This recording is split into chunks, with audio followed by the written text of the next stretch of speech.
একটি বিষয় আছে যা মানুষের মনে চলছে শতাব্দীর পর শতাব্দী ধরে, এমন এক বিষয় যা এখনো রহস্যময়, যা সম্পূর্ণরূপে সমাধান হয়নি। বদনজর। এই ঘটনাটির অনেক উদাহরণ রয়েছে যে এটি কোনো না কোনোভাবে অনেক সমাজে স্থান করে নিয়েছে। এটি গ্রিক সংস্কৃতিতে রয়েছে, আয়ারল্যান্ডে, পোল্যান্ডে, অথবা যখন আপনি মেসোপটেমিয়া, ফিনিশিয়ান, আশিরিয়ানদের সভ্যতার কথা দেখবেন তখন কোনো না কোনোভাবে আপনি এই বিষয়ের মুখোমুখি হন। এমনকি ইসলামী বিশ্বেও এটা অনেক আলোচিত একটি বিষয়। তাহলে কিভাবে একটি দৃষ্টি তাকানো একজন ব্যক্তিকে ক্ষতি করতে পারে এবং আমরা বদনজর থেকে নিজেদের রক্ষা করতে কি বিষয়ে মনোযোগ দেব? আসুন আলেমদের ব্যাখ্যাসহ এই বিষয়টি কুরআনের এবং হাদিসের আলোকে জানার চেষ্টা করি। সূরাতুল কালামের ৫১ নম্বর আয়াতে আমাদের প্রতিপালক তার রাসূলকে বলেন, কাফিররা যখন কুরআন শুনে তখন তারা যেন তাদের দৃষ্টি দিয়ে তোমাকে আছড়ে ফেলবে, আর তারা বলে সে তো অবশ্যই পাগল। বক্তব্যটি ছিল এমন, কাফিররা যেন তাদের দৃষ্টি দিয়ে তোমাকে আছড়ে ফেলবে। আলেমরা এটিকে ব্যাখ্যা করেছেন বদনজর হিসেবে। অন্য কথায় তারা রাসূল সাল্লাল্লাহু আলাইহি ওয়াসাল্লামের দিকে এতটাই বিদ্বেষ ও হিংসার সাথে তাকাচ্ছিল যে এটি তার ক্ষতির পর্যায়ে নিয়ে যাচ্ছিল। এছাড়াও এক হাদিসে রাসূল সাল্লাল্লাহু আলাইহি ওয়াসাল্লাম একটি চমৎকার ব্যাখ্যা দিয়েছেন। বদনজর একজন মানুষকে কবর পর্যন্ত পৌঁছে দিতে পারে এবং একটি উটকে ফেলে দিতে পারে রান্নার হাঁড়িতে। আরবরা বদনজরকে বলে ইসাবাতুল আইন। যখন বদনজর কোনো কিছুর উপরে পড়ে এটি তার ক্ষতি বা ধ্বংস করতে পারে, এবং যখন এটি কোনো ব্যক্তির উপরে পড়ে এটি সেই ব্যক্তিকে আহত বা মানসিকভাবে ক্ষতিগ্রস্ত করতে পারে। যদি আপনার এটার পেছনের যুক্তি বুঝতে সমস্যা হয় তাহলে এভাবে ভাবুন। প্রথমত, মানুষ সমস্ত কিছুর জ্ঞান রাখে না। আমরা এখনো মাত্র কোয়ান্টাম জগতের রহস্য আবিষ্কার করছি। তাহলে শুধু কিছুতে নজর দিয়েই ক্ষতিকর প্রভাব তৈরি করা সম্ভব হতে পারে। দ্বিতীয়ত, আমরা এই প্রভাবকে লেজার রশ্মির সাথে তুলনা করতে পারি। একটি লেজারও একটি রশ্মি, একটি আলোর কিরণ, কিন্তু সেই আলো এতটাই শক্তিশালী যে এটি বস্তু কেটে ফেলতে পারে। একইভাবে চোখ থেকে নির্গত আধ্যাত্মিক রশ্মিও একটি নির্দিষ্ট প্রভাব সৃষ্টি করতে পারে।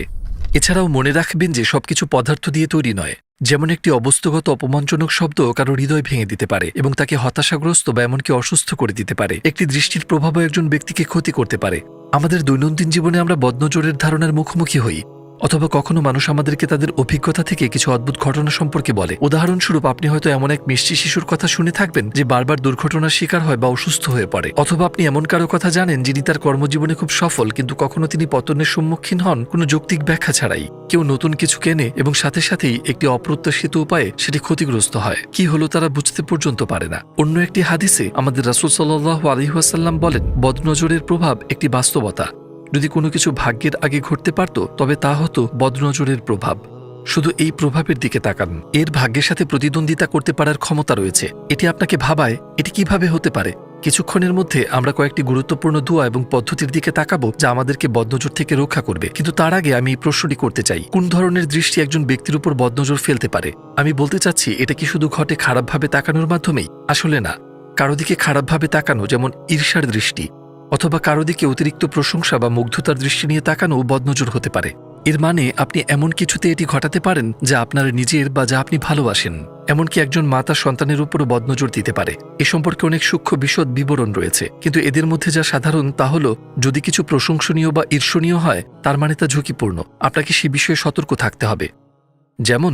যেমন বুদ্ধিমত্তা, জ্ঞান, সৌন্দর্য, সম্পদ ইত্যাদি।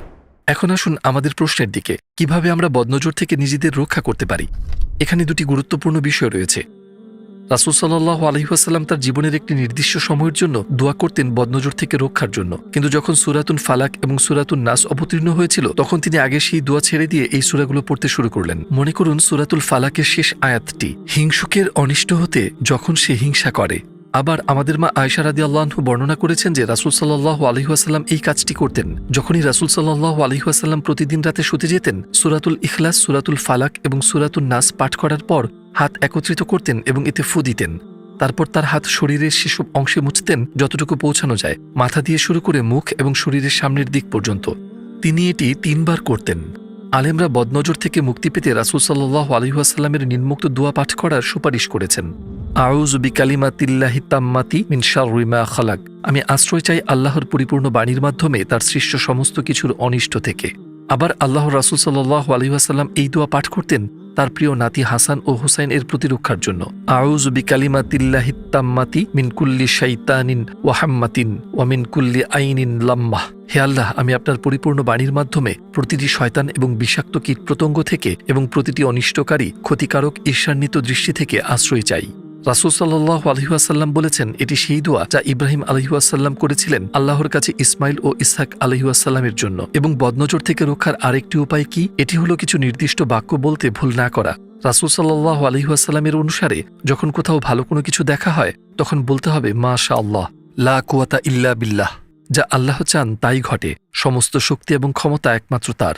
আরেকটি ঘটনা ঘটেছিল রাসূল সাল্লাল্লাহু আলাইহি ওয়াসাল্লামের জীবনে, যা হলো সাহেল ইবনে হুনাইফ ছিলেন এক সাহাবী যার গাত্রবর্ণ ছিল অত্যন্ত ফর্সা। একদিন আমির ইবনে রাবি তাকে দেখে বললেন, আমি আজকে যা দেখলাম তা এর আগে কখনো দেখিনি।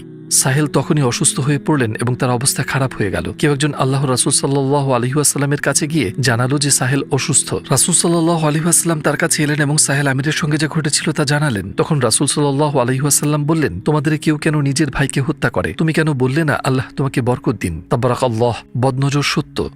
মাশাআল্লাহ শুনতে একটি সাধারণ শব্দ মনে হলেও এর পেছনে এমন একটি দিক রয়েছে যা আমাদের অনেকেই জানি না। মাশাআল্লাহ মানে কি? এই তিনটি শব্দ দিয়ে গঠিত। মা, শা, আল্লাহ। আরবিতে যার অর্থ যা আল্লাহ চান বা যা আল্লাহ ইচ্ছা করেন।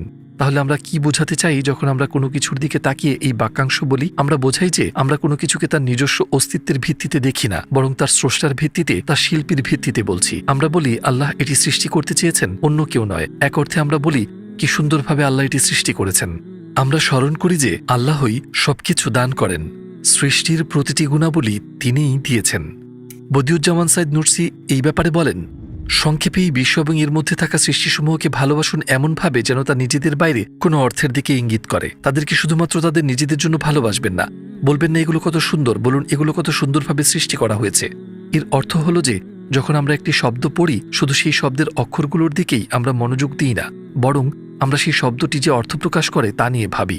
ঠিক একইভাবে যখন আমরা একটি সৃষ্টি দেখি আমাদের শুধুমাত্র তার চেহারা বা গুণাবলীর জন্য তা দেখা উচিত নয়, বরং আমাদের উচিত এর মাঝে অন্তর্নিহিত অর্থের কথা চিন্তা করা, যা তার সৃষ্টিকর্তা আমাদের কি বার্তা দিতে চান। কারণ এই সৃষ্টি, তার অস্তিত্ব, এর সৌন্দর্য ও সমস্ত মহান গুণাবলী তার সৃষ্টিকর্তার দান ছাড়া কোনোভাবেই তার নিজস্ব কোনো অস্তিত্বই থাকতে পারে না।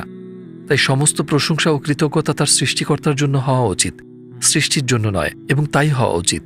আপনিও কি এটি খুবই চমৎকার মনে করেন না? আমরা আগের যে হাদিস উল্লেখ করেছি তা ইঙ্গিত দেয় যে যদি আমরা কোনো কিছুর দিকে কেবল আল্লাহর নাম না নিয়ে তার বাহ্যিক রূপ ও উপকারিতার দিকে মনোযোগ দিয়ে দেখি, তাহলে আমরা সেই জিনিসের ক্ষতি করতে পারি। এটি হতে পারে নতুন কেনা একটি ফোন, বা আমাদের প্রিয় সন্তান, বা আমাদের আত্মীয় স্বজন, আমাদের সৌন্দর্য, বা যে কোনো কিছু যা আল্লাহ আমাদের দিয়েছেন। কিন্তু যদি আমরা এই দুটি বিষয়ে মনোযোগ দিই, আমি বলতে চাই সূরাগুলি পাঠ করা এবং উল্লেখিত দোয়াগুলো পড়া এবং মাশাআল্লাহ, তাবারাকাল্লাহ বলা, তাহলে ইনশাআল্লাহ আমরা বদনজর থেকে সুরক্ষিত থাকব। এখন পর্যন্ত আমরা বদনজর সম্পর্কে আলোচনা করেছি এবং কিভাবে আমরা এর থেকে নিজেদের রক্ষা করতে পারি। কিন্তু আপনি কি জানেন বর্তমানে বদনজরের সবচেয়ে বড় কারণ কি? অবশ্যই উত্তর হলো সামাজিক যোগাযোগ মাধ্যম এবং আমরা যে পোস্টগুলো শেয়ার করি। রাসূল সাল্লাল্লাহু আলাইহি ওয়াসাল্লাম বলেছেন, কোনো কিছুর দিকে প্রশংসার দৃষ্টিতে তাকানোর সময় শয়তান এবং মানুষের হিংসা সেখানে উপস্থিত থাকার জন্য প্রস্তুত থাকে। আমরা যে জীবন যাপন করছি, আমরা যা কিছু অভিজ্ঞতা অর্জন করছি, তা কারো স্বপ্ন হতে পারে, আমরা কখনোই তা জানতে পারবো না। যখন আমরা প্রকাশ্যে আমাদের যা আছে তা প্রকাশ করি, আমরা কাউকে সেই জিনিসগুলোর অভাববোধ করাতে পারি এবং তারপর হয় সেই ব্যক্তির নয়তো অন্য কারোর বদনজরের কারণে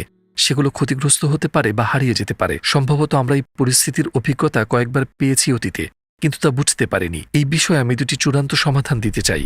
প্রথমটি হলো আমাদের সতর্ক থাকা উচিত যাতে আমরা যা কিছু প্রকাশ করি তা আকর্ষণীয়ভাবে তুলে না ধরি। এসব করে আমাদের উচিত নয় কাউকে বঞ্চিত অনুভব করানো। এবং দ্বিতীয় বিষয়টি হলো কোনো কারণে যদি আমরা আমাদের যা কিছু আছে তা প্রকাশের সিদ্ধান্ত নেই, আমাদের সবাইকে মনে করিয়ে দেওয়া উচিত যে এটি আসলে আল্লাহর পক্ষ থেকে, আমাদের নিজেদের থেকে নয়, এবং বলা উচিত আলহামদুলিল্লাহ। অন্য কথায় এই বলে যে এটা আমার থেকে নয়, এটি আল্লাহর দেওয়া একটি নিয়ামত। আমাদের মানুষকে দেখানো উচিত যে শুধুমাত্র আল্লাহই প্রশংসার যোগ্য এবং তার প্রতি কৃতজ্ঞ থাকা উচিত। সারসংক্ষেপে আল্লাহ বদনজরের ধারণা সৃষ্টি করেছেন একটি সতর্কতা হিসেবে। একভাবে বদনজর আমাদের বলে সাবধান থাকো, এবং এটি আমাদের প্রকৃত নিয়ামতের উৎস এবং প্রকৃত সৌন্দর্যের উৎস ভুলে যেতে বাধা দেয়।